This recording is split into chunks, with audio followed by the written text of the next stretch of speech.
for tuning into Power Athlete Radio. Loren Landow joins us on this week's show. Yes, it's true that he's coached over 70 NFL All-Pros and at least 20 first-round draft picks. However, Landow has yet to rest on his laurels as he continues to educate through his board roles at Metro State, Setenta College, and Elite Sports University.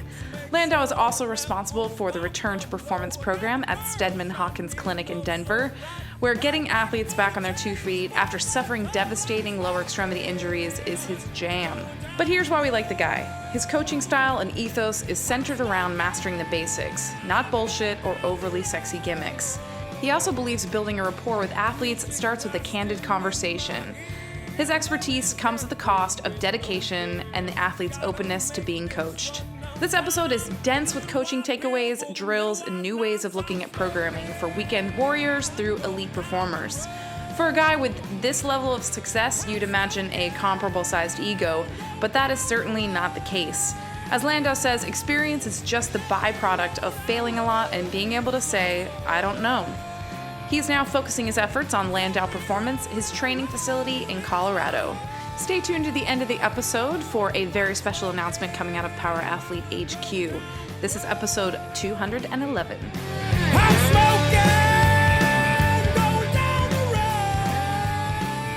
Power Athlete Nation, what is up? This is Luke in Austin. Tex in Austin. Ooh, Tex has to get rid of his Austin or his Tex nickname, I think. I think we got to start calling you McQuilkin. Mac.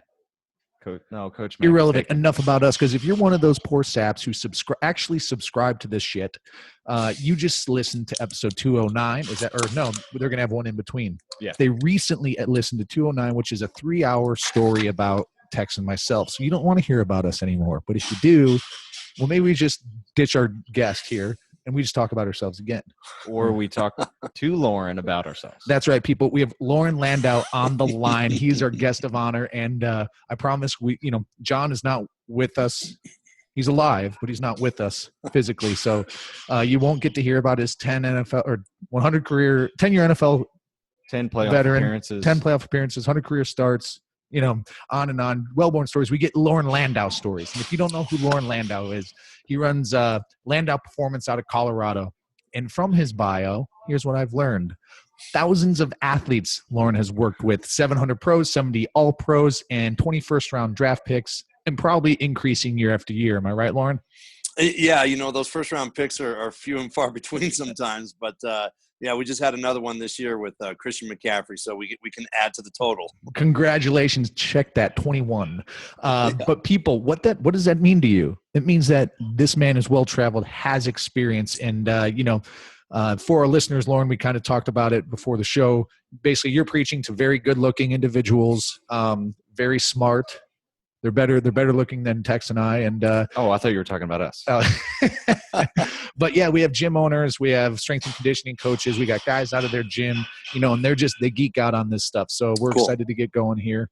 But what have I missed out on? I know we kind of want to hear about the journey. A lot of your interviews are enamored about kind of the first round draft pick and the process there. But truth be told, and not to discredit the work you do there, we always are more impressed by giving the kid who never had a shot, taking the genetic trash can and putting them on a squad.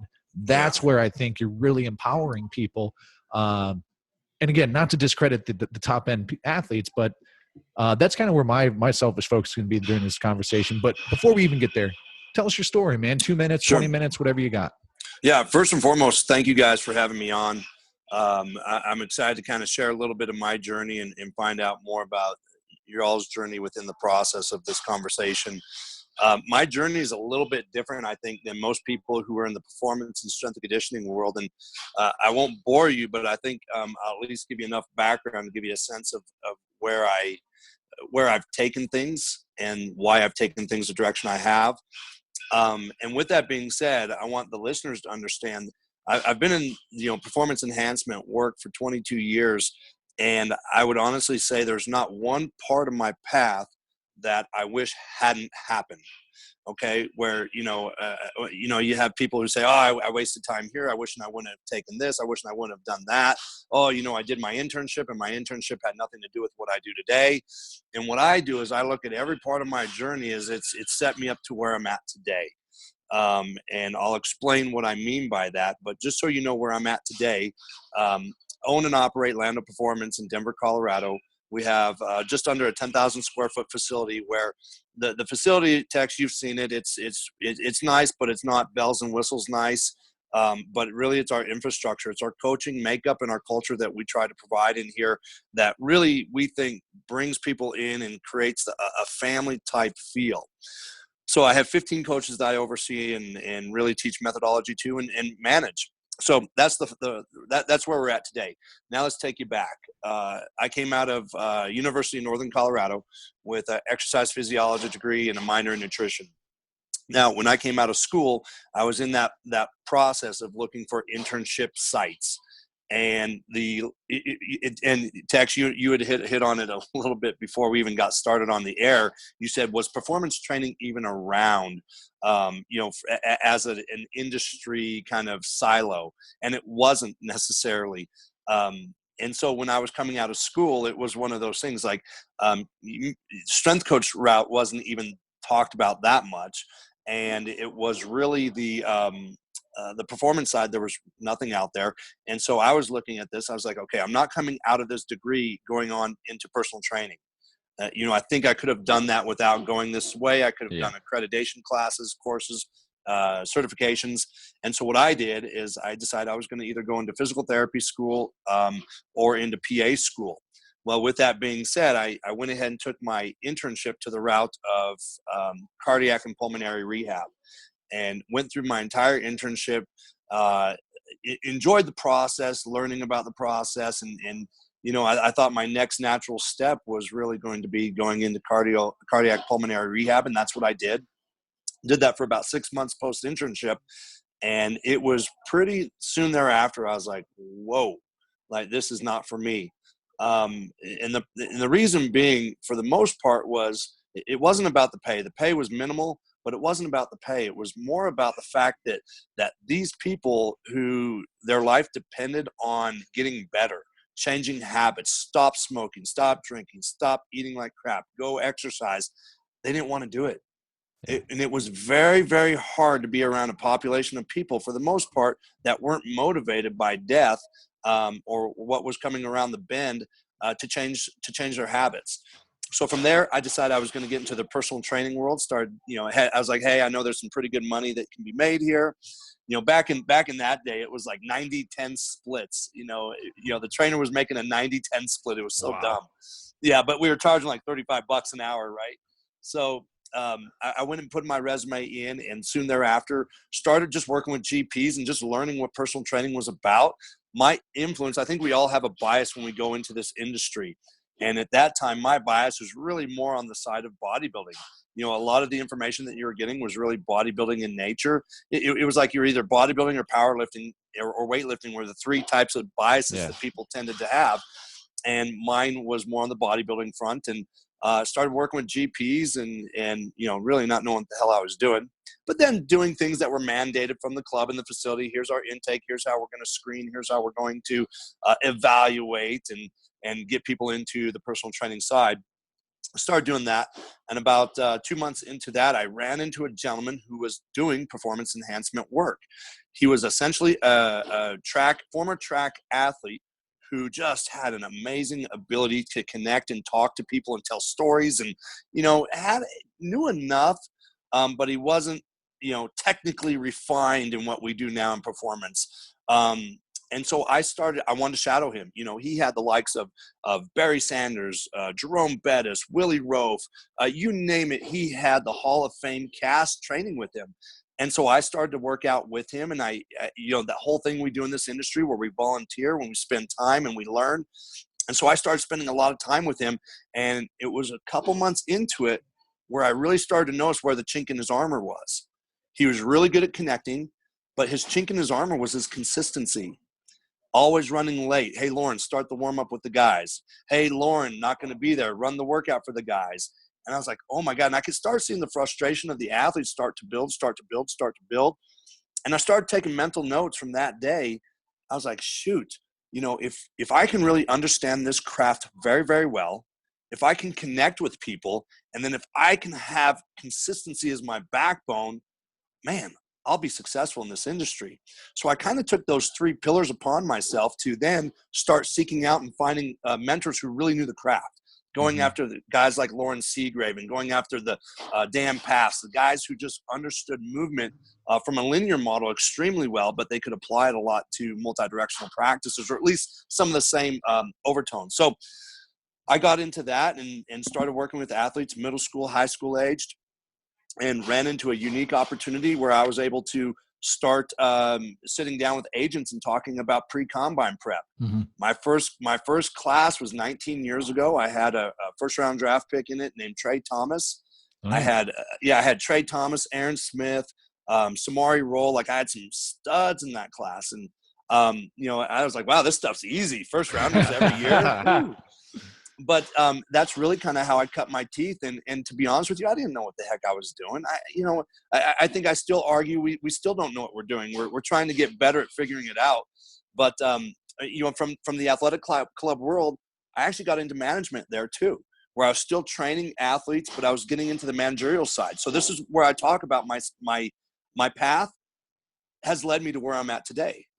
And from a cardiopulmonary standpoint, like if something happens in my facility, man, I'm cool with an emergency situation because of my history. The management side, I had been thrown into the waters of management when I was 24, 25.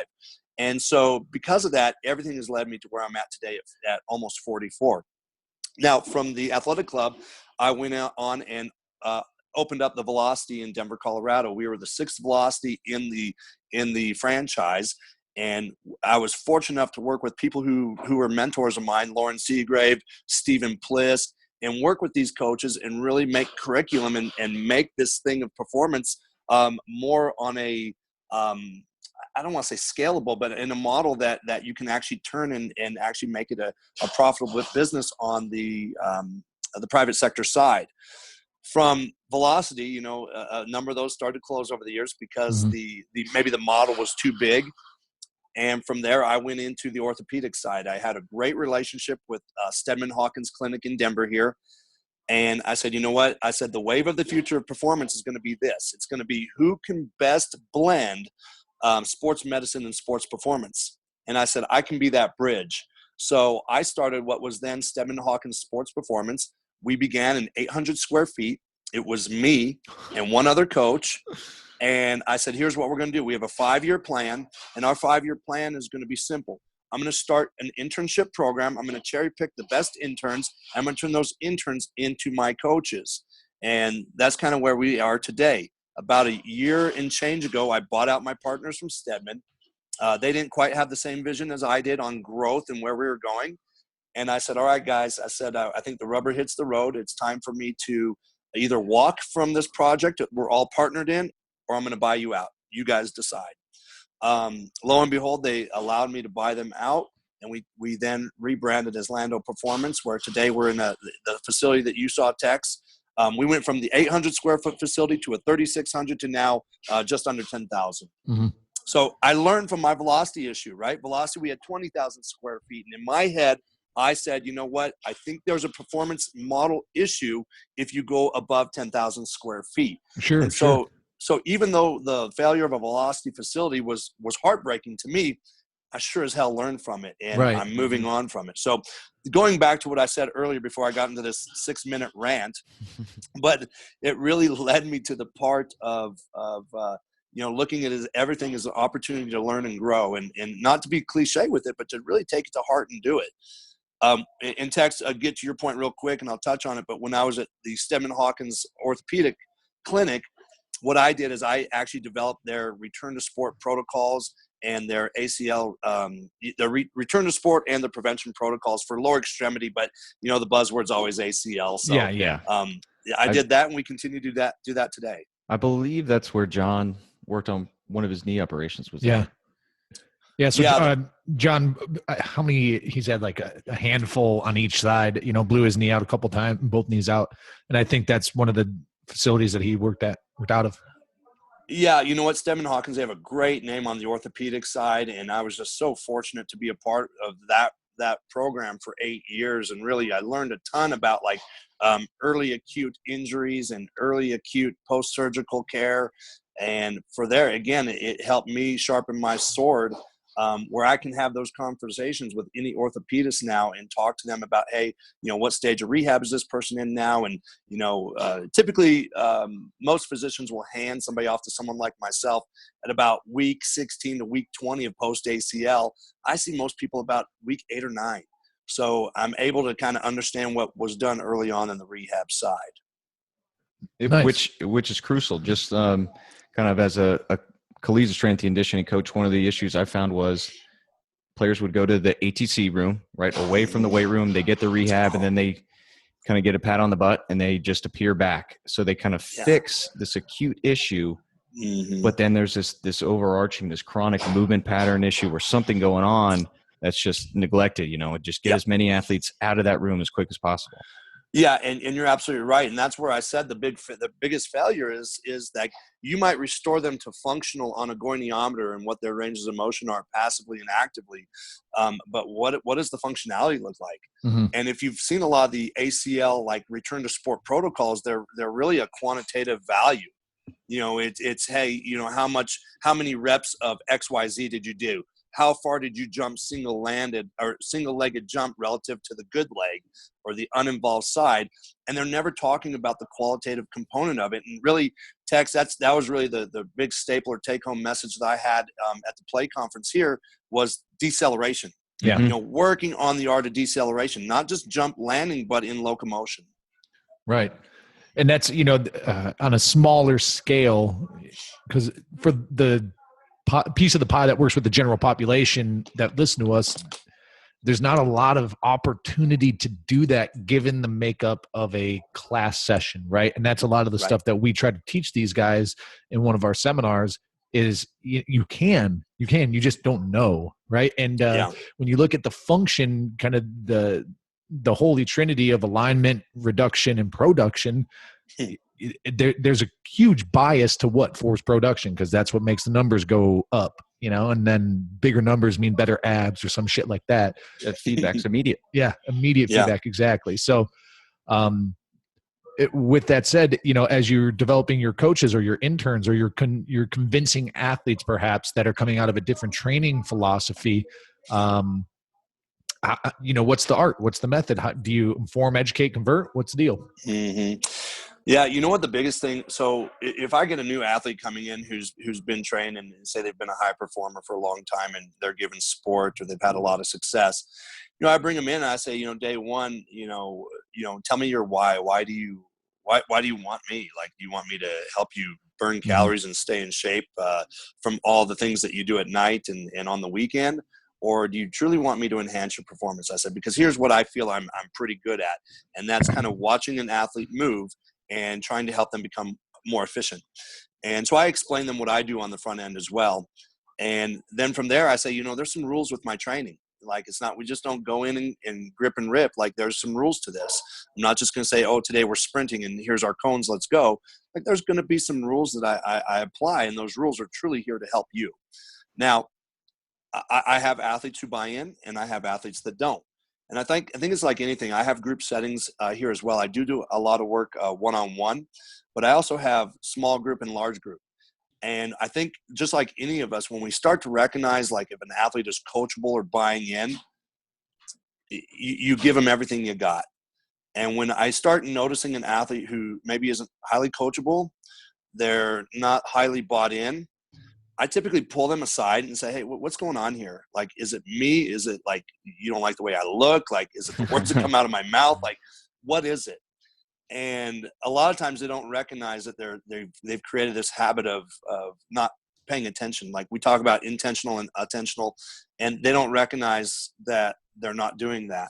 And so I give them, kind of a warning shot, like, hey, I'm paying attention to you. I'm giving you cues. I'm asking you to do some things and you're not even listening or responding. Now, it's one thing if it's a neuromuscular issue where they're coming back from injury and they just can't do it. But if it's a pure lack of want to, I this sounds really bad coming from a coach, but I'm going to be 100% honest. I'll quit talking to you. You know, if I've quit talking and cueing to you, it's probably not a good thing. And because I've got to put my emphasis into the person who is listening to me. And if I've got a group of 20, 30 athletes, I'm going to spend my time on the guys who actually want to listen to the cues and are here for the true coaching. You might hear for the physiological byproduct, but if you're here for the true coaching, I'm going to give you everything I've got. And the other guys, I learned to kind of dial it back a little bit. And I think I think they're a little bit miffed a little bit when I quit talking to them a little. Like, oh, I must be doing things really right now because Loren's not cueing me. No, you've exhausted my patience to this point because I see you're not meeting me halfway. Got a great example. I have a kid. He came out of University of Georgia. He was a safety, unbelievable safety. He was like a hybrid safety linebacker, and he came in to train with me. And he was like always a bubble guy on the Redskins roster. He was always kind of a bubble guy, and he was one of these guys who'd come in and he just was uncoachable. He kind of fit into that mold. And I would just shake my head. And everybody who comes into our sessions, you'll see the athletes who are highly coachable because of their movement proficiency. And then you'll see the ones who just, it's in one ear out the other. But he was that kid, in one ear out the other, whether it was multi-directional work, linear work, weight room work. It was his agenda, put his headphones on, put his altitude mask on, and he would just go. I'm like, okay, I wasn't getting through to you. And I saw him for 2 off seasons, and it was about the same kind of thing. So finally, he gets injured.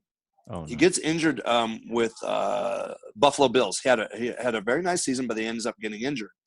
That injury, he called me up. He says, I know you're the guy to get me back. And I said, I need to see what your level of buy-in is and your level of coachability. So he came in, and he was a 180-degree turn as far as athlete with that mentality. And we had to get him back from this, it wasn't a serious injury, but it was something that could actually prevent him to being re-signed. And he became the most coachable athlete at that point. So sometimes there's roadblocks or there's constraints that force an athlete to then flip that switch of being coachable. And he was the one case where it took an injury for him to actually not think he was the man anymore and go, shoot, I should actually listen. Yeah, so I don't think that's just one case. There's a lot of athletes out there like that. Yeah. And it's fortunate, right? We're here to help. And I think sometimes these athletes look at criticism or critiquing or suggestion as you're doing it wrong or you're not good enough. And it's like, no, it's quite the opposite. It's an opportunity, as you discussed as a coach. Every situation you are in, whether it's managing or just an intern sweeping floors, it's still an opportunity to learn. Mm-hmm. Just from an athlete's perspective, every cue you receive, every day you step into a weight room, training, practice, that's an opportunity as well, as long as you see it. Yeah, absolutely. So this is pretty deep into the art of coaching. And I know it took you a lot of reps to get there. And at the Play Summit, you introduced a system perspective and a coaching perspective. I found it interesting that you put the system-based perspective before the coaching. Could you talk about why that was in the presentation and explain your system-based approach? Tex, is that a polite way to say you disagree with Mr. Landow? No, I just perked my ears up. Oh, okay. Ears are perked, Loren. Careful. So anytime you give a presentation, right, you're kind of giving people a 50-minute, 60-minute snapshot into what you do. It's hard for me to lay down like a total philosophy within the methods that I'm about to show. So the number one thing I'll do is I'll say this is a systems-based approach, but I also kind of retort on that as well and say, it's not a systems-based approach. It's a strategy. And what the biggest thing I was really trying to come across in that presentation was, okay, we do all these great things for multi-directional work, ladder drills, cone drills, whatever you want to call it. And people think that they're making somebody more agile or quicker on the field. And it's my contention that it's really a system based on what we know about locomotion in all planes of motion. So if I can reduce it to some degree to becoming a master of linear locomotion and then the deceleration properties within that. And then if I can master like the planal aspect of frontal plane motion, which is your shuffles, your slides, your speed shuffles, whatever you want to call it. And I can master deceleration within that. and then I can master my transitional or my transverse plane. So now I've just covered all 3 coordinate planes of motion of sagittal, frontal, and transverse plane. If I can then master my transverse plane bridging because really what agility training is, it's for the most part, it's how do I get from a planal movement to a linear aspect? But I've got to have a transition that happens in the transverse plane. And once you start reducing things down to those planal movements that we can have, or those key movements that tend to happen in those planes, then you start blending those together and the movement becomes flawless or seamless in transition, where a lot of coaches will set up great agility drills, but they never actually show the athlete how to be more agile. They just get them through the obstacle course. Mm-hmm. Where here I'm trying to make a system based on what we know on movement, and then the qualities of movement, of deceleration, and how we ultimately blend them. Because I'm a firm believer that our transverse plane motions, like our karaoke patterns and all that rotational BS, really is a bridge into an acceleration from a change of direction. So if I'm doing a shuffle and I put on the brakes and I've got to drop and open up the hips, that's a rotational pattern. And the more I understand that rotational pattern and where it comes from, and then how to get back into acceleration, the athlete becomes more seamless. So I always talk about acceleration or multi-directional work is simple. You have to ask yourself one question: how do I get back to acceleration? And if I can work on all those sub-qualities and understand what my acceleration mechanics are, I become a much more efficient athlete. Within our world, we refer to it as chunking, and I guess in education, Totally. Scaffolding. Yeah. Letters become words, sentences, Boom. but you hammer those fundamentals in. Oh man, yeah. To be able to combine them effortlessly, seamlessly, right? Yeah, and that's what I do. Going back to the system, like it may be a system, but it really is a strategy. Mm-hmm. Like to get from point A to point C, like the number one question I have to say is, where am I going next? And in sport, we never know. So I always talk about, the more aware or the more aware of your person you are by a couple different things. Where's my base of support relative to my center of mass? Are my feet narrow? Are my feet wide? Are my feet in an ideal position? Now, relative to my center of mass really determines what my weight distribution is. So I might cut in a frontal plane and my foot spacing might be perfect, but my center of mass drifted over the outside foot. Now I'm unbalanced. Okay, well, I have a strategy to get out of that position now. Now, if I decelerate and I'm in the right weight distribution relative to where I go next, now I have a different movement strategy. So the biggest thing is I create this system, but I never give absolutes to the athlete. If you get caught here, you've got this step. If you get caught here, you've got this step. And it's basically a drop-down menu. And I never once tell the athlete what step to do what, because they'll figure it out. It's like Steph Curry on the basketball court. Yeah. He can shoot the perimeter, all day, but he can also hit shots everywhere that he doesn't even practice. Well, how can he do that? He can do that by the repetition that he's had in the shots that he shoots the most. And his body just upregulates or the software upregulates and he goes into autopilot. Yeah. Everything's a subset of the fundamentals. You know what I mean? 100%. So 100%. Yeah. So starting to pick up now, system first. And then I guess in Luke's terms, you could call the coaching perspective the thin candy shell that each of us has the opportunity to put on the chocolate filling. A system. Yeah. Yeah. No good? No, that's great.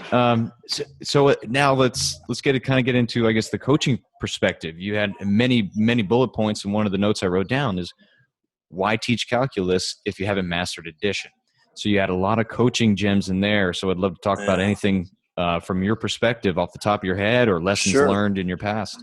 Well, I think a lot of it, I think we started the podcast and you guys said, coach with a lot of experience. And I always say experience equals lots of mistakes, lots of mistakes made. Yeah, hopefully, right?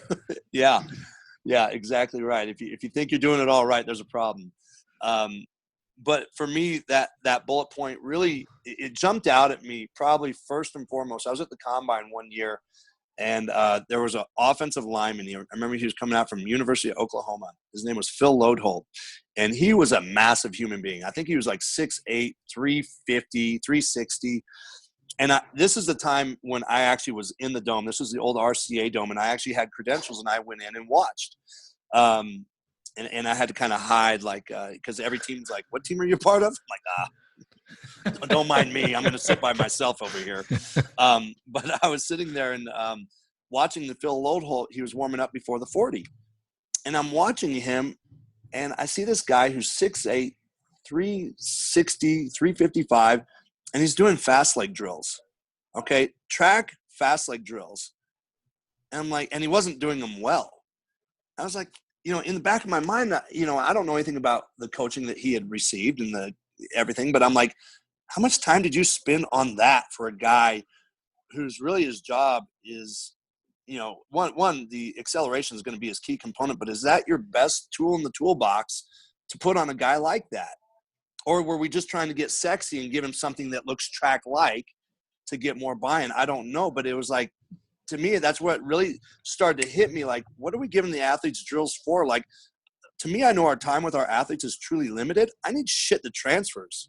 Mm-hmm. I need shit that transfers, not shit that's fast sexy. And effectively. Yes. And universally for most athletes, right? 100%. And I'm all for coordination tasks. I'm all for that. But to give somebody a coordination task such as that, when you have a 6 to 8 week window to run a 40, I don't know if that's best spent time. So, neither here nor there. I don't know really what his training was. Maybe that was a drill he had from a high school track days and he wanted to bring it out before he ran the 40. But to me, it was ironic that somebody clearly was spending time with the offensive lineman. You look at the KPIs of what he does, and, is that where I want to be spending my time? I don't know. So it goes back to, like, are we doing drills for drill's sake, or are we doing drills that truly have transfer? And if it's out of the wheelhouse from a technical and proficiency aspect, and your landmark of time of what you're getting them ready for doesn't allow you to really influence that skill, why introduce it?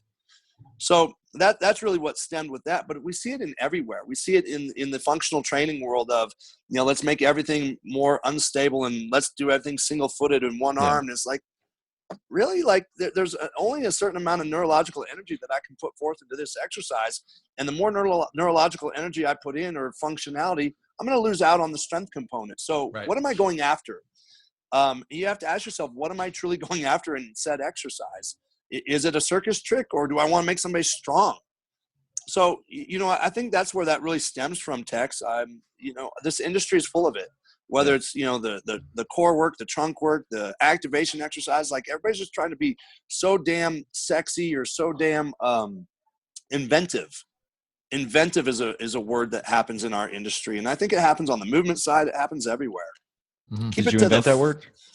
Inventive? I don't know. I don't know if it's a Scrabble word. Would I get points on that? We'll in my book, yeah. To qualm something, Seinfeld. No good, Tex? I recall. Got to get a medical dictionary. So I love this phrase, what am I going after? And we are a principle-based methodology, so we always love to go back to the principle. And one of our driving principles is simply said principle, specific adaptation to imposed demands. So what kind of mistakes are you seeing coaches apply to, I guess, a younger generation of athletes that may benefit kind of the pros pro, but or what has a Loren Landow done, that he's learned from his mistakes? I know. Oh my God. Right. Yeah. There are countless of the mistakes I've made, like inappropriate loading strategies, inappropriate set rep schemes, inappropriate pairings of exercises, inappropriate exercises that for the person.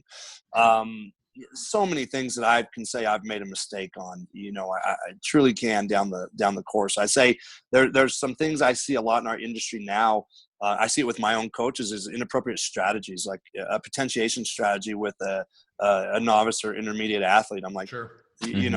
Like, we look at those things, and I think that becomes really the hotbed. Everybody's trying to, potentiate this, and let's go to squat to this sprint, or squat to this jump. And, if that person doesn't have a good training age, if that person doesn't have a good saturation of training, you're just putting fatigue on fatigue. So I think it's like people are using like great methods, but they don't know where the methods maybe fit. And I've been guilty of that myself at times. And there's always a recalibration as a coach in our evolution, for sure. And I think that's the parity right there, Loren, is, okay, it may be well-intended, but if you don't have the capacity to recalibrate, I like that term, then you're, I don't know, you need to, go find a mentor, right? listen to this podcast, call Loren and go over there and beg and plead to work at his facility, see how he does it. But sorry to cut you off, but keep on going. No, you're good. No, and I completely agree with that. And by no means am I flawless in my methods. I mean, I make mistakes daily. It's usually at the end of the day, you're like, God, was that really the best choice of exercise? Was that the best pairing? Was that the best sequence? Could the rest interval have been a little bit longer? I mean, if you're not doing that as a coach daily, then and you think everything was perfect, man, I think you're selling yourself short as a coach in your development. But I think the same thing that we said about the athlete earlier, like if there's criticism, if there's any type of cueing, or if there's any type of suggestion, the athlete tends to take a defensive stance to it sometimes. Well, I think the coaching world's the same way. Mm-hmm. The coaching world is very much the same way. And so because of that, you see coaches justify what they do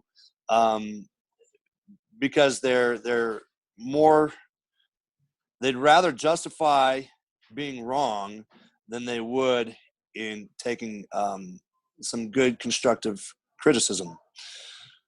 And I think that's the market of a young coach. I think we have I think that's the other thing. We have an information saturation right now where kids are well-read. I get in more freaking young coaches and interns who are freaking well-read and they can regurgitate this and that. But you ask them to coach and they can't coach. Mm-hmm. Mm-hmm.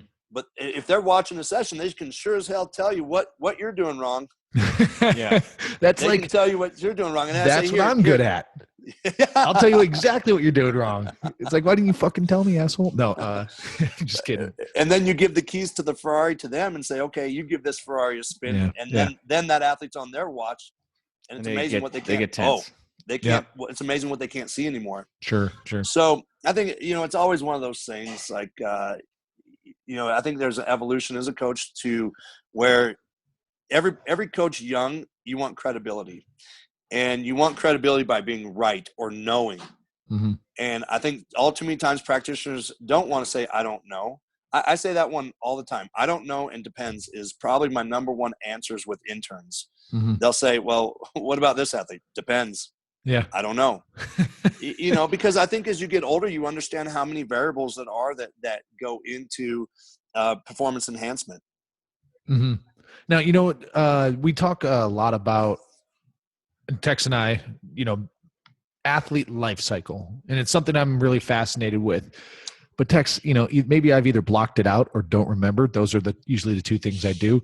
But you have a lot of interns flowing through and a seemingly huge staff, and it's been part of your strategy to take coaches through a development cycle, right? Mm-hmm. What do you have a generic or I guess kind of a directional life cycle of a coach as you develop them? Like you said, the first step is being able, or not the first step, but there's a phase of being able to identify what's going wrong with the training or what could be done better. Let's say areas for improvement. But then when the athlete's on their clock, all of a sudden that vision blurs, right? And they go into this tunnel vision. They can't see that other periphery. Is that a life cycle phase or is that a coaching ability phase? Yeah, that's funny, right? I think it's both. I think that, I was down at Altus about 5 months ago and we got into a good discussion about, coaching pedagogy is really, something that's never touched on with these kids coming out of school. They know their anatomy, their biomechanics, their physics. They can regurgitate, any research. But you ask them how to coach and how to communicate and how to cue and all those different things. And it's usually the last thing they learn.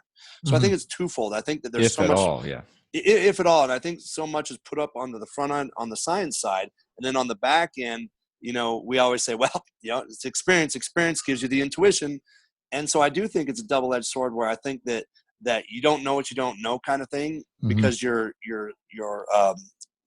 pool of saturation hasn't been large enough to start to see commonalities of certain athletes or certain movements or to see, cues that help common faults.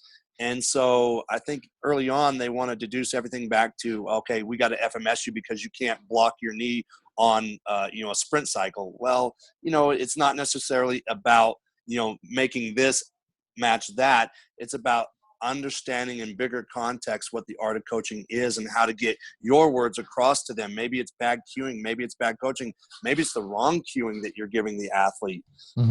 And maybe you're not making that connection. So I think the life cycle is simply this. I think early on, the athletes come out with a great amount of knowledge and they're very ego driven and you can't tell them they're doing anything wrong.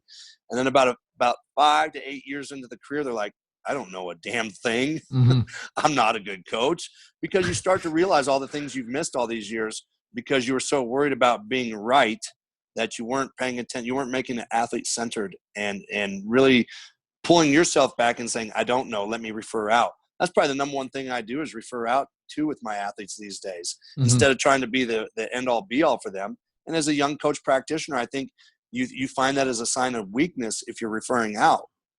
Well, I've found that my athletes love it when I refer out because they trust me even more. They know I understand where my strengths are.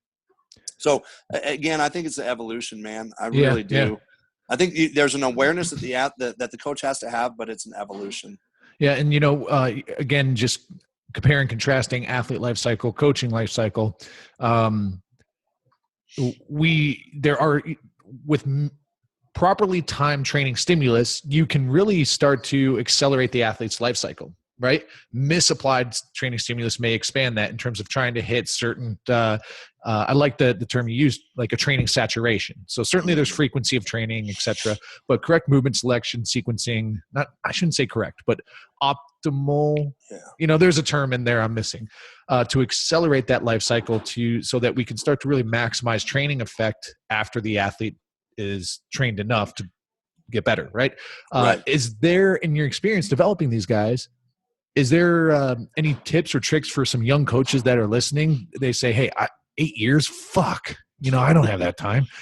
I wanted to get it now because that's what everything, that's how long everything takes. But not necessarily a magic pill or flip the switch, but what is the mindset that or mindset factors that an athlete or coach should have to maybe accelerate that life cycle a little bit and compress the time frame to reach enlightenment?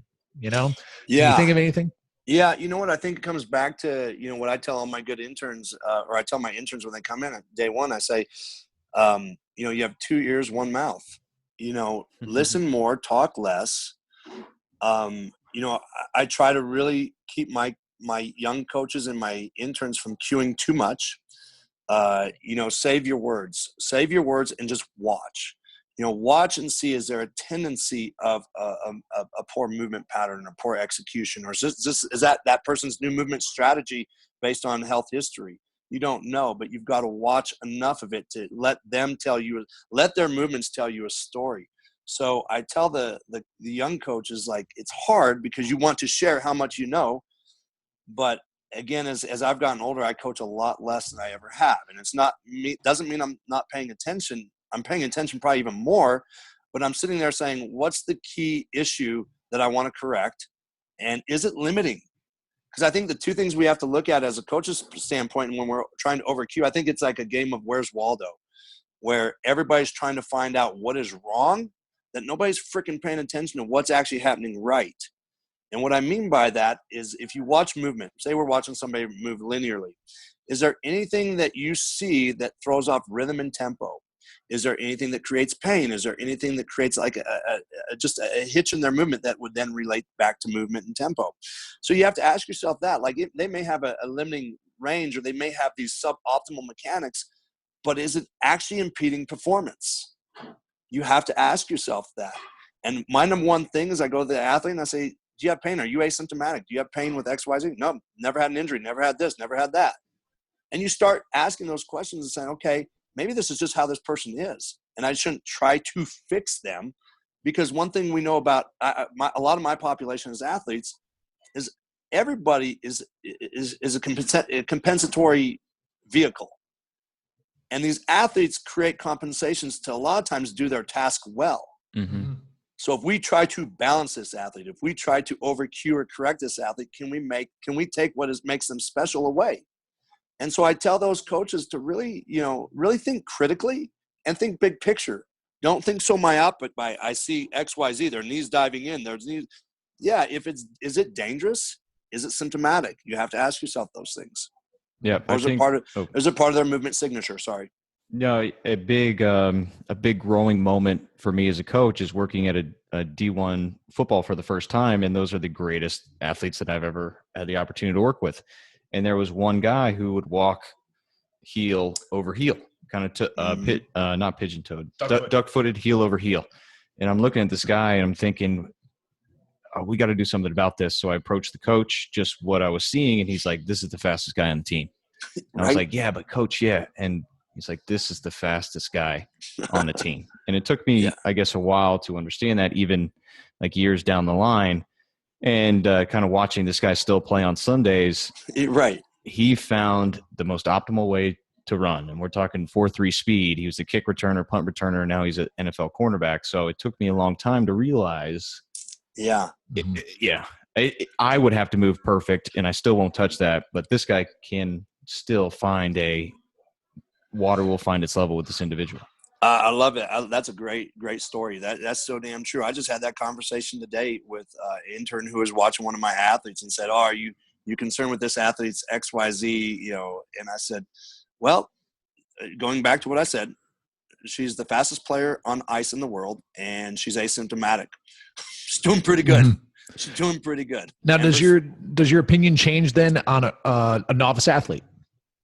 Yes, because I think there's and that's a good point. I think my opinion changes because I think there's so much of the training elements that they haven't mastered.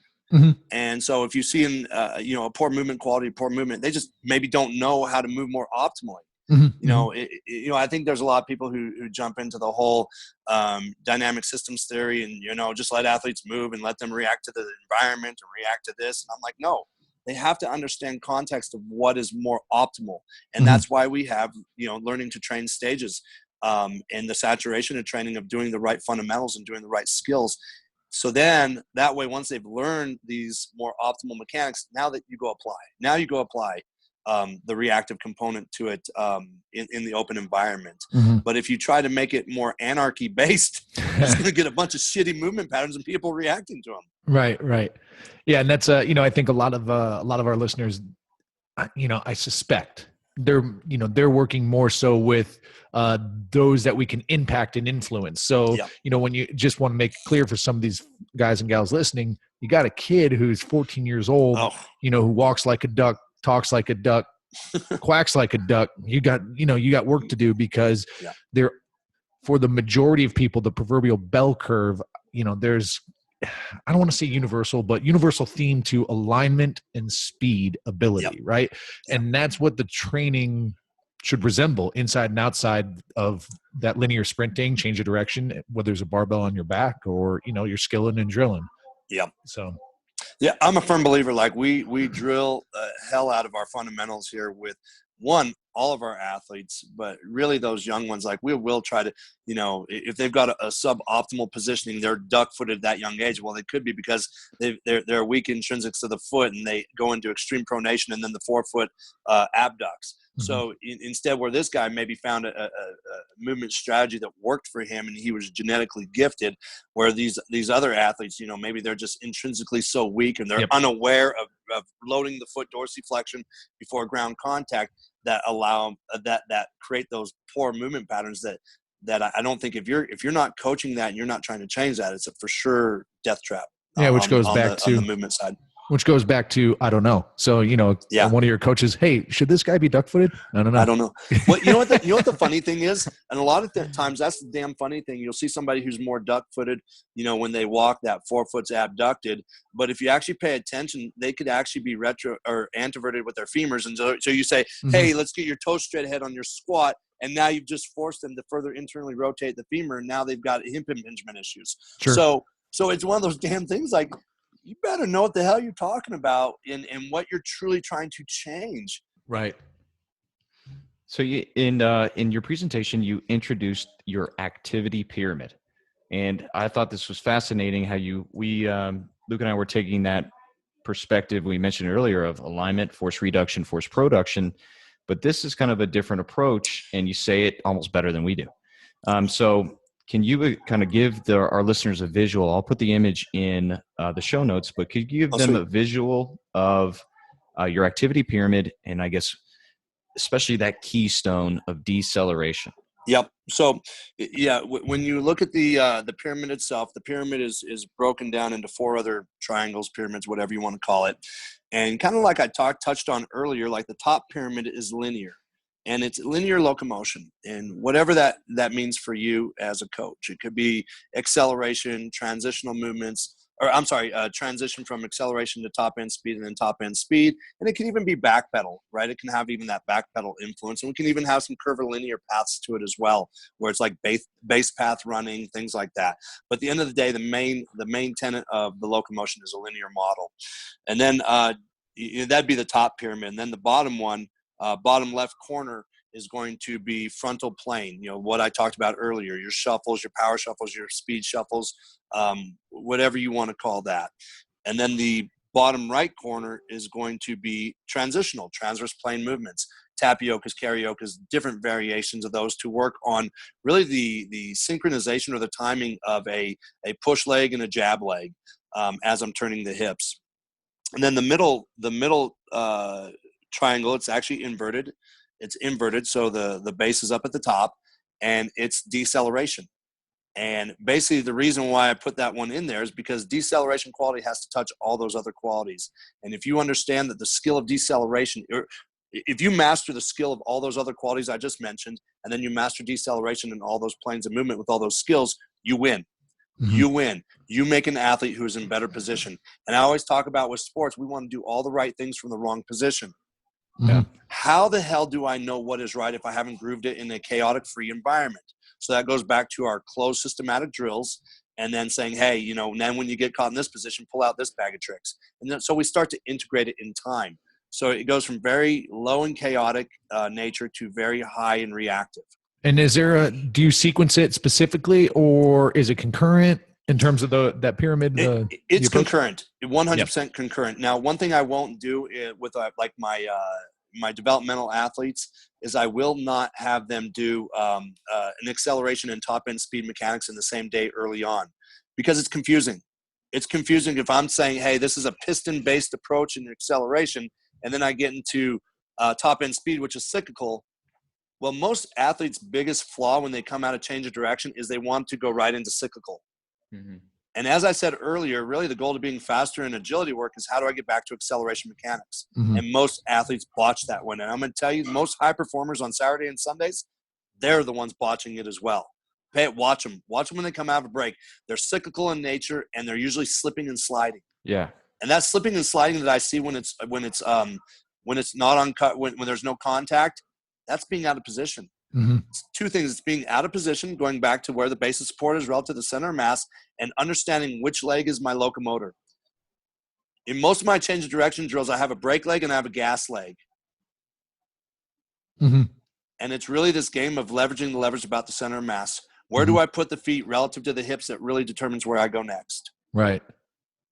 Now, do you have, in terms of each parameter here in the pyramid, are there assessments associated with each, or is it just, okay, go fast forward? Or do you have assessment drills?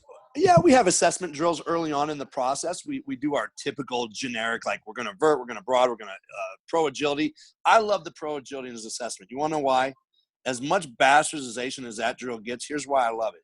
Because every athlete coming into me has done that drill multiple times. Mm-hmm. So I get an idea of how well you think you know how well you truly know your body by a drill that you've seen a number of times. And it's actually alarming the amount of elite athletes that I get from the Division I level that don't understand, how to decelerate, how to reaccelerate out of a cut. And to me, it's not like the sport-specific action of the 5-10-5. Well, this has no relevance because you never do that on the field. It's not about that. Right. It's about how quickly can I decelerate and accelerate, decelerate, and reaccelerate. That's the bottom line. Mm-hmm. And to me, that comes down to how well you understand position and angles. Mm-hmm. And I guess, now that I think about my question, I probably fast think that one text. This is an argument text, and I will forever have. Fast thinking versus slow thinking. I guess it doesn't matter because it doesn't fucking matter what the assessment tells you, does it? It does. Because you want to go, unless you're looking for balance in each one of these quadrants, I guess. Are you looking for balance and ability, or is it just like the training doesn't matter? We're going linear. We're working on deceleration. We're working on transition. We're working on frontal plane. I see what you're saying. If I look at each sub quality by itself, yeah, to me, it's education. It's all, I look at everything from the weight room, the warm up, the movement skills. It's all motor skill acquisition. And so I don't look at it as this proficiency. It's like, how do we upregulate the software? How do we make it better as we get stronger? How do we make it better as we get more, how do we make it better once it's learned with reactive nature? So to me, it's like almost every day is an assessment with it or an evaluation with it. Mm-hmm. Yeah. And I'm interested in combine drills versus preparation. So a lot of the stuff we're talking about with the activity pyramid is on-field preparation. Yep. But at the same time, you get guys that come in for combine drills. So kind of, I guess, talk to us about your approach. Are you also preparing the athletes for the field while the combine, or you wait till that's done and then get on-field practice preparation? So here's the beautiful part. So when I get my guys ready for the 5, 10, 5 and the L drill, these closed drills that were like, oh, these are boring, these are this, I tell them early on, like, if you can learn my rationale and my philosophy for doing this, I will make you a faster on-field player. Because again, I'm teaching them a strategy text. I'm not teaching them a system of how to do this drill. I'm teaching you a strategy that's going to hold long-term into how you play your position. So everything that I talked about with the weight distributions, the levers, the leverage, and the brake and gas, even though I'm getting you ready for a closed drill, it's helping you on your on-field drills as well. Now, I bring out coaches as well with the on-field component, and I'll get in there and coach as well. But I actually bring in former mentors who have played in the game. Now, where I have to be careful is a lot of those guys who played in the game, they really don't know what made them successful. Mm-hmm. They do have an understanding of what the coaches and the scouts have an eye for and what they want to see in a certain drill. They want to see hip bend. They want to see the fact that you're not a waist bender. They want to see that you've got good ankle mobility, that you've got great balance. But the number one thing that drives me absolutely batshit crazy is watching the combine and seeing kids who can't hold their footing on air. They can't hold their footing on air. And that tells me that wherever they went and trained, somebody taught them the dance steps to the 5, 10, 5 and the L drill, just like I did. But nobody showed them where they had context or carryover into the on-field preparation. Because there's no way somebody went and trained somewhere and learned the tenets of those drills, but now they can't hold their footing on a drill that's open. Or not even, those drills aren't even open. Those are still closed drills because the drill's going in. Mm-hmm. They might be more reactive in nature to a large degree, and there might be more change of direction elements. But at the end of the day, you have an idea what you're doing. The problem is somebody didn't teach them how to truly properly locomote. And I, not to pat myself on the back, I can say this is our guys, when they go into their on-field work, they're butter, man. They don't lose footing. They hold position because we taught them how this shit actually transfers over from a closed drill to what then would be more of an open-ish drill. Yeah, highly respect that. So is there a way for us to, I guess, implement a more kind of open loop test that can really paint the picture of the athletes better for the teams? Yeah, right. That's the $1 million question. I've always said, if you really want to see who's a nice athlete, have them play one-on-one against each other. Like one-on-one hoops. Oh, yeah. little hoops. But I think, take it further than that. I'm sure they're going to come up with some sort of reactive, one of these reactive companies is going to have them do some sort of reactive agility drill. And I think those are going to be a closer staple to how somebody truly moves. But, unless you're going to get out there and do, on-field one-on-ones, which they'll never do because of liability issues. Mm-hmm. And at the end of the day, that's why they do all the camps, or I'm sorry, not the camps, but the bowl games and the practices, because that gives them a real good assessment of that person right in front of them on that one-on-one scenario. So are scouts allowed at practices, or are they just games? I don't know. They're allowed at the practices for the bowl games. Okay. So the one thing that I'll say this about the NFL Combine, a lot of people bag on it. Dude, here's why I love it. We have at least 3 decades of data on the Combine. And as much as people want to change the test to make them more relevant, you've got such a saturation of values and numbers that do make it an easier predictor to sit there and say, hey, here's what our vertical jump numbers look like for guys who have success at this position for this many years. And so, you can't argue numbers over the years. Now, the problem that we're running into is like a 40 is not a 40 anymore, okay? meaning that what guys were running 5 years ago has changed because the technology has changed that they're using to capture it with. So that becomes the hard one, right? Because now you'll hear Mike Mayock go, these guys are slower than the class before. No, the technology's gotten better, and it's harder to beat the laser timers now. Yeah. Mm-hmm. The technology's gotten better, so guys are theoretically slower, but that's not necessarily the case when we watch Sundays. We know the guys are faster. So I think what's happened is the technology and the equipment's gotten better, and nobody's accounting for that. They're just saying, Chris Johnson ran this or Deion Sanders ran that. No doubt those guys are outliers and they were freaks, and they probably were ridiculously fast. But if you look at the numbers, I think, 5 years ago you had, I think 12 to 15 guys go sub 4.4. That doesn't happen anymore. You don't have that many guys. You'll have a couple, and then you'll have the freaks like Jonathan Ross who then go 4.2. But yeah. I think that the combine's been good because numbers are numbers. So I hear just the coaches are looking for the first 10 yards in the 40. Is this true? I think it matters on position. I think that they want to see your perimeter guys, your wide receivers, and your DBs, that they've got long speed that can carry. I think that your offensive linemen, your defensive linemen, they want to see that 10-20 timeline. And I think your running backs, they want to see 10s and 20s. And I think the 40 is important, but I think the 10 and 20s are more of the wheelhouse for the running back. So I think it comes down to position. At the end of the day, if a linebacker runs a 4.48 40, that guy's going to get a lot of love. Mm-hmm. The kid that just ran that from, I think he was Temple he was from Temple. And he moved himself into the first round by running a 4.48. Yeah, so the walk-on. Yeah, great story. Yeah, so regardless if they're looking at their 10 or 20, if you run a pop in 40, they'll take note regardless of position. So I want to stay with kind of open loop.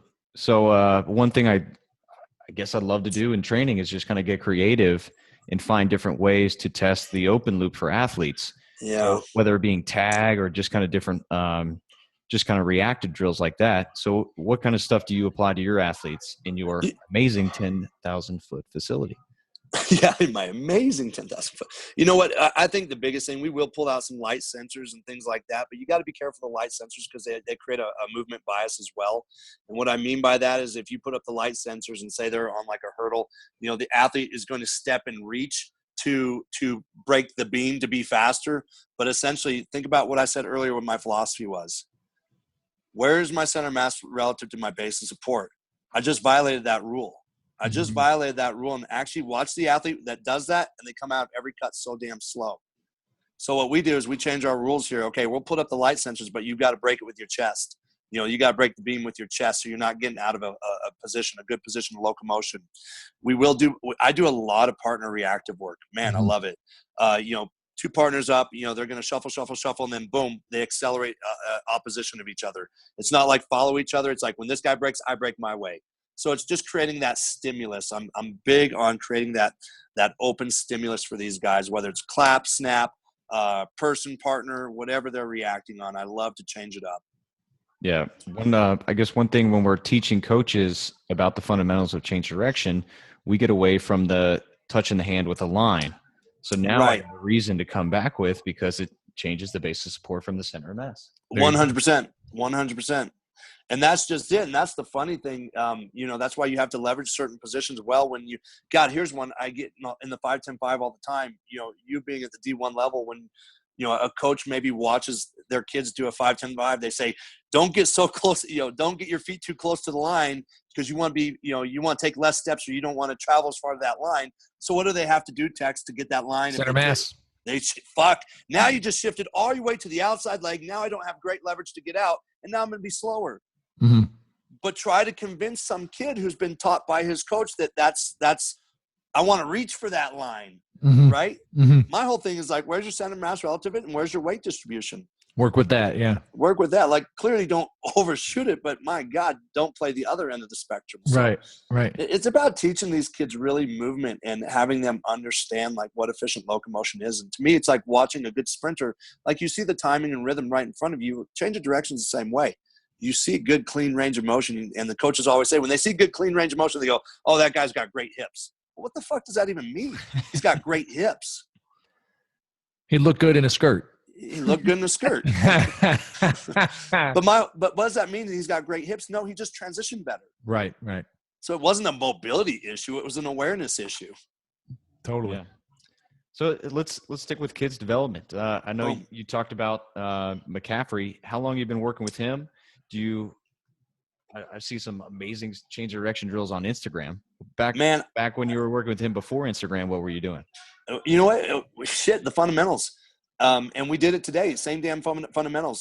Today was a top end speed day for us. Christian and I started working together when he was 10. So we started working together when he was 10. I've worked with all his brothers. And the one thing that I will say that Christian did that was probably the best thing he ever did was he was a 3-sport athlete. Yeah. You know, he played football, basketball, and track. And so because of that, you know, it helps in the development of raising that ceiling. But the best part was in between seasons and out of season, he was in, you know, regurgitating the fundamental stuff that we do here, not the calculus, but the addition, subtraction. Mm-hmm. And, you know, we just hammered on that stuff. And Christian is the epitome of a high performer. He would call me after games at Stanford, or text me, I should say, and say, Coach, what did you see? What do you think? Mm-hmm. He was always up for suggestion. It didn't matter if he was in this Heisman year or not.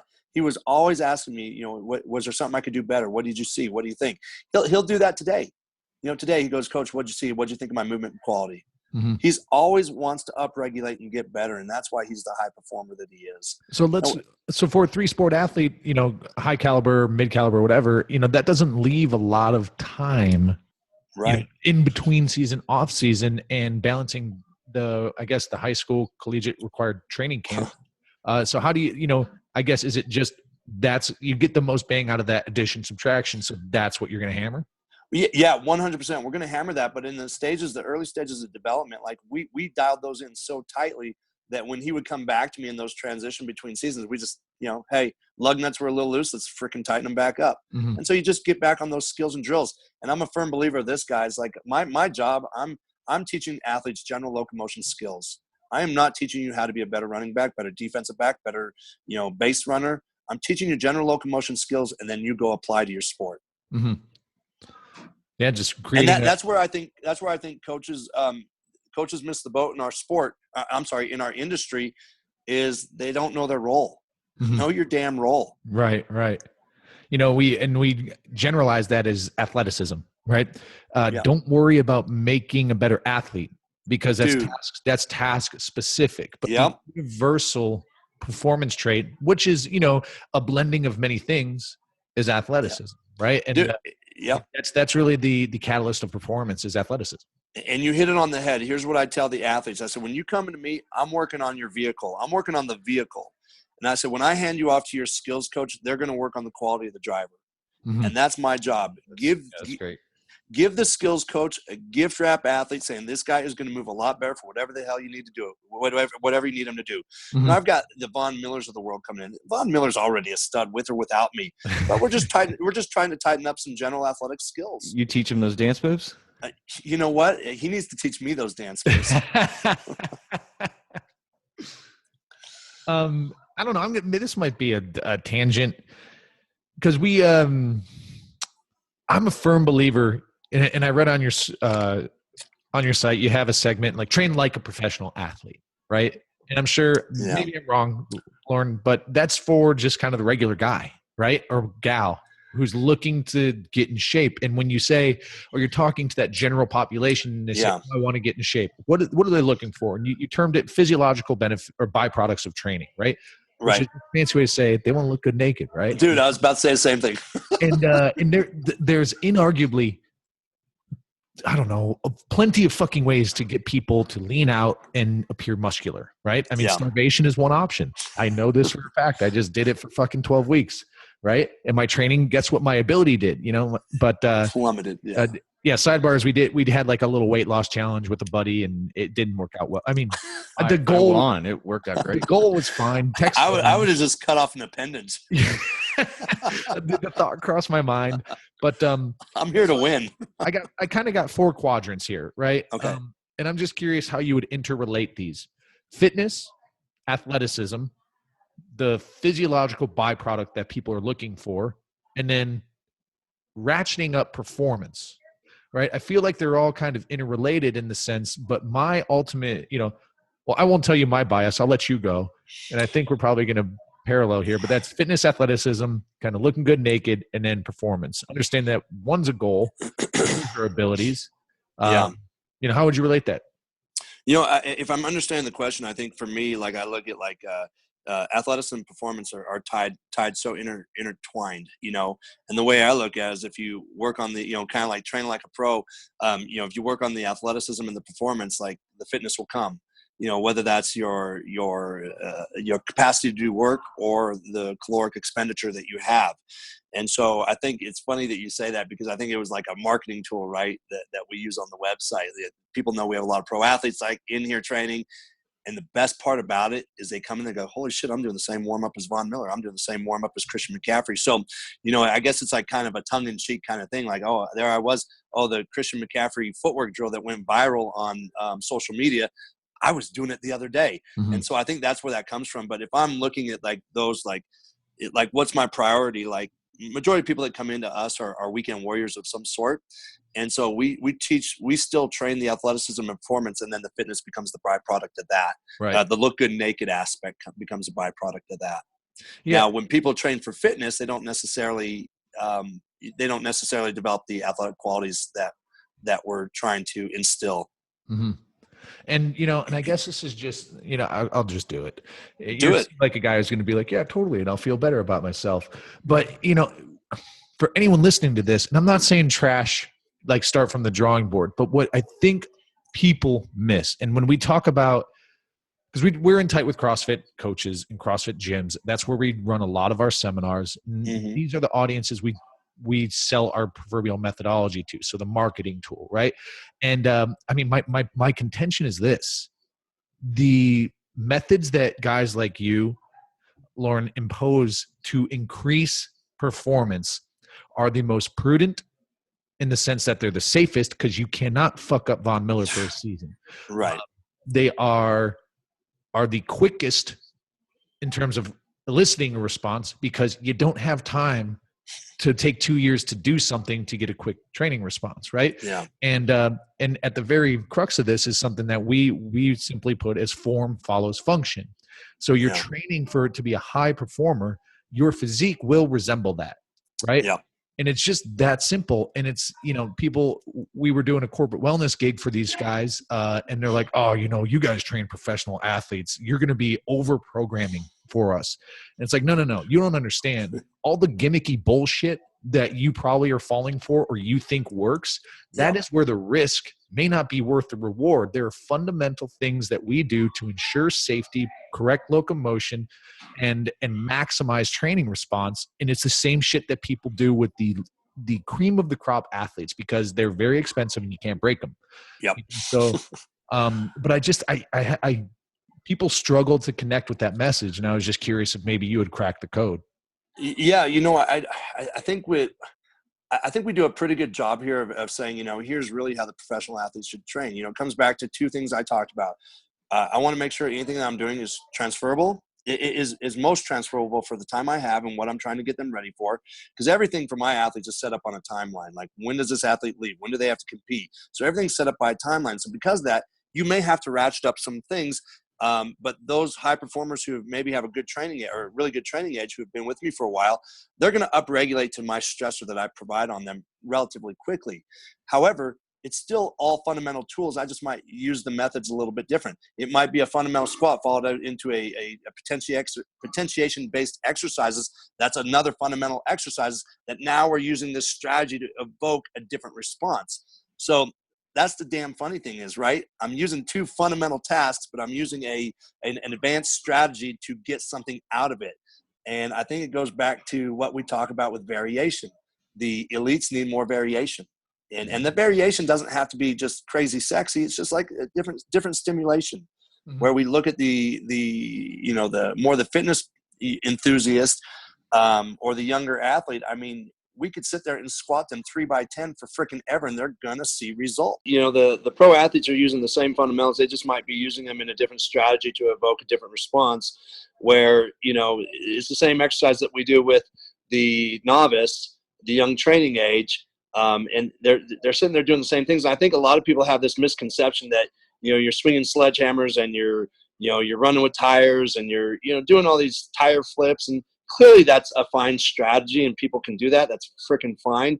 But I think when you actually look down to the bulk, really what the big boulders are of what people are doing, that they're hopefully going back to what we talked about earlier, that you're using your recipe from, the Olympic weightlifting, from powerlifting, from bodybuilding sequences, and you're using that for your weight room strategies. You're using the template of those three to fill out your resistance strategies, and then hopefully you're using good locomotion tactics from a fundamental standpoint, linear deceleration, change of direction, to complement that. So one thing that I've always done too, and I talked about it at length, like my philosophies really come down to efficiency and what transfers.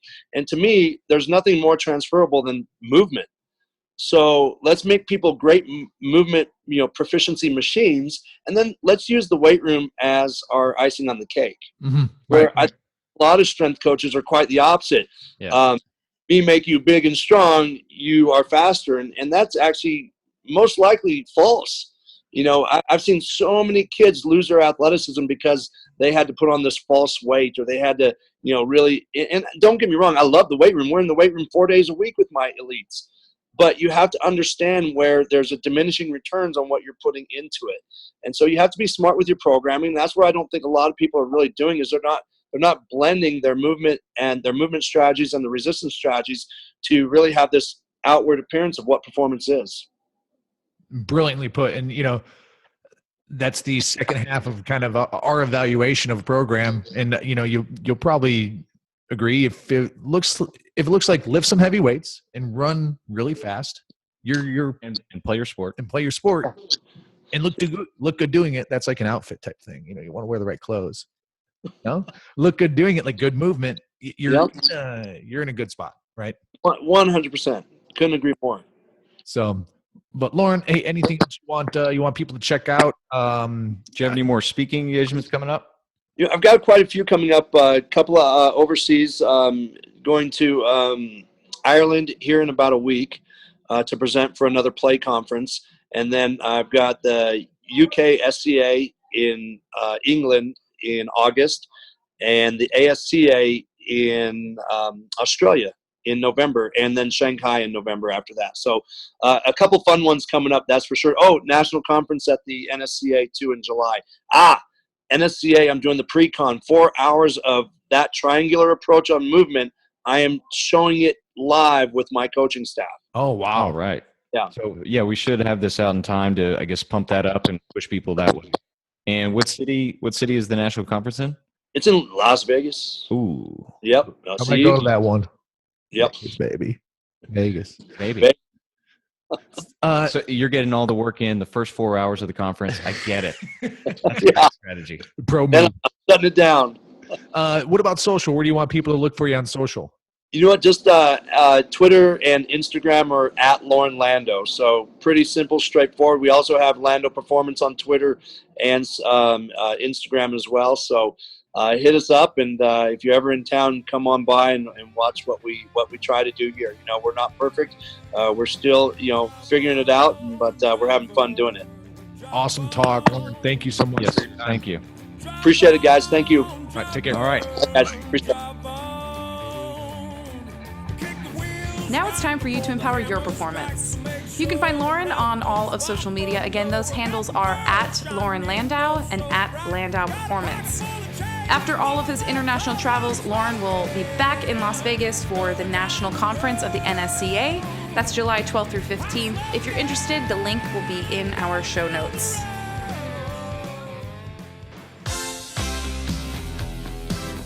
And Mother of God, is this tune giving you PTSD? That's likely because you attended last year's Power Athlete Symposium. Well, guess what, folks? It is back. Mark your calendars for December 8th through 10th and tell your SIGO that you gotta see a guy about a horse in Austin, Texas. If you're a noob, here is what you can expect. Amazing guest speakers, tons of practical and hands-on diagnostics, this song definitely on repeat, and some mild but legal hazing. To register for the event, head to powerathletehq.com/events. We hope to see you there. And of course, until next time, bye!